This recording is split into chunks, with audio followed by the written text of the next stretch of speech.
Hello दोस्तों, class 10 science के life processes यानी जैव प्रक्रम चैप्टर के लिए तैयार हो? चलो आज फटाफट इसका एकदम क्विक रिवीजन करते हैं। ये नोट्स एग्जाम्स के लिए सुपर इंपॉर्टेंट है, तो फुल फोकस यहाँ। तो आज हम क्या क्या कवर करने वाले हैं? देखो, सबसे पहले लाइफ प्रोसेसेस के बेसिक्स समझेंगे, फिर न्यूट्रिशन और डाइजेशन, उसके बाद रेस्पिरेशन, फिर बॉडी में ट्रांसपोर्टेशन और आखिर में एक्सक्रीशन। चलो शुरू करते हैं। ऑलराइट, तो सेक्शन 1 से स्टार्ट करते हैं। Life processes the basics. याद रखो, अगर फंडामेंटल्स क्लियर है ना तो अच्छे मार्क्स लाना बहुत आसान हो जाता है। तो आखिर ये लाइफ प्रोसेसेस यानी जैव प्रक्रम होता क्या है? नोट्स के हिसाब से वे सभी प्रक्रम जो सम्मिलित रूप से अनुरक्षण का कार्य करते हैं, जैव प्रक्रम कहलाते हैं। आसान भाषा में कहें तो वो सारे प्रोसेसेस जो किसी भी जीव को जिंदा रखने के लिए जरूरी हैं। ये 1 मार्क क्वेश्चंस का फेवरेट है, नोट कर लो।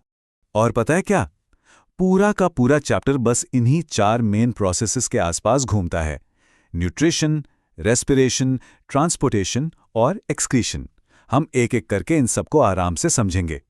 चलो पहला मेजर प्रोसेस देखते हैं, न्यूट्रिशन यानी पोषण। बेसिकली ये वो तरीका है जिससे लिविंग थिंग्स को काम करने के लिए एनर्जी मतलब कि फ्यूल मिलता है। न्यूट्रिशन के 2 मेन टाइप्स हैं, ऑटोट्रॉफिक यानी स्वपोषी और हेटेरोट्रॉफिक यानी विषमपोषी। ऑटोट्रॉप्स जैसे प्लांट्स अपना खाना खुद बनाते हैं और हेटेरोट्रॉप्स जैसे हम लोग और जानवर खाने के लिए दूसरों पर डिपेंड करते हैं। सिंपल सा डिफरेंस है, राइट? ओके, अब इस स्लाइड पे फुल अटेंशन। ये है फोटोसिंथेसिस की गोल्डन इक्वेशन। इसे तो बिल्कुल परफेक्टली रट लो कि ये एग्जाम में आती ही आती है।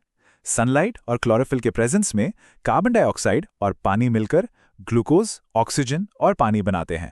अब हेटेरोट्रॉफिक न्यूट्रिशन भी 3 तरह का होता है। ये फ्लो चार्ट देखो, इसमें 3 टाइप्स दिखाए हैं। सैप्रोफाइटिक यानी मृतजीवी जो डेड एंड डिकेइंग चीजों से न्यूट्रिशन लेते हैं, पैरासाइटिक यानी परजीवी जो दूसरे जिंदा ऑर्गेनिजम्स पर डिपेंड करते हैं, और होलोजोइक यानी प्राणीसम जिसमें ऑर्गेनिज्म पूरा खाना निगल जाता है।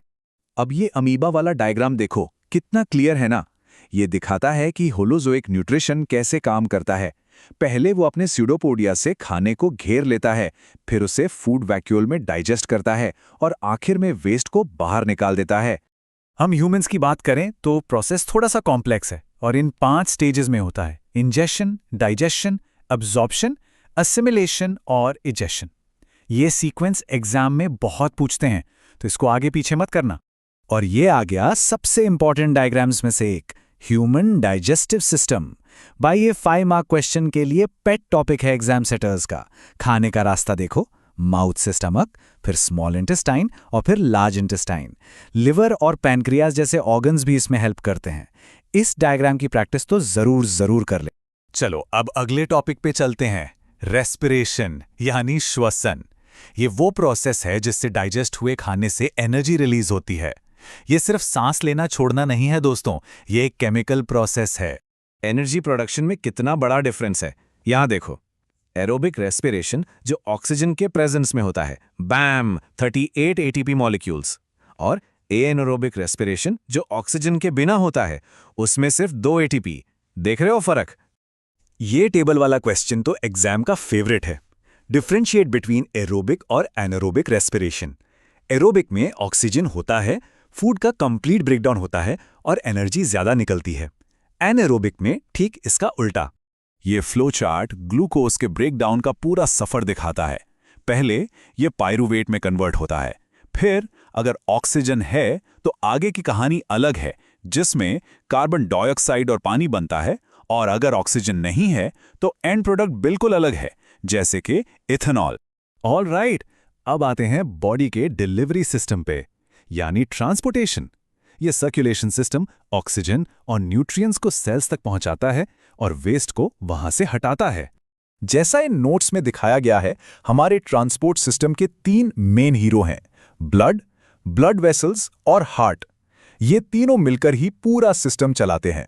एक और सुपर इंपॉर्टेंट डिफरेंस आर्टरीज और वेन्स के बीच। आर्टरीज यानी धमनी ऑक्सीजन वाला ब्लड हार्ट से दूर ले जाती हैं और उनकी वॉल्स थिक होती हैं। वेन्स यानी शिरा डीऑक्सीजनेटेड ब्लड को हार्ट की तरफ वापस लाती हैं और उनमें वैल्व्स होते हैं। और ये है हमारे सिस्टम का इंजन, द ह्यूमन हार्ट। इसके 4 चेम्बर्स देखो। और हाँ, डबल सर्कुलेशन का कॉन्सेप्ट मत भूलना, जिसमें ब्लड हार्ट से 2 बार पास होता है। इस डायग्राम की प्रैक्टिस भी मस्ट है। चलो अब आते हैं आखिरी लाइफ प्रोसेस पे, एक्सक्रीशन यानी उत्सर्जन। समझ लो ये बॉडी की क्लीनअप क्रू है जो मेटाबॉलिक वेस्ट को बॉडी से बाहर निकालती है। इस डायग्राम में ह्यूमन एक्सक्रीटरी सिस्टम के मेन पार्ट्स हैं किडनीज, यूरेटर्स और ब्लैडर। किडनीज का मेन काम क्या है? ब्लड को फिल्टर करके यूरिन बनाना।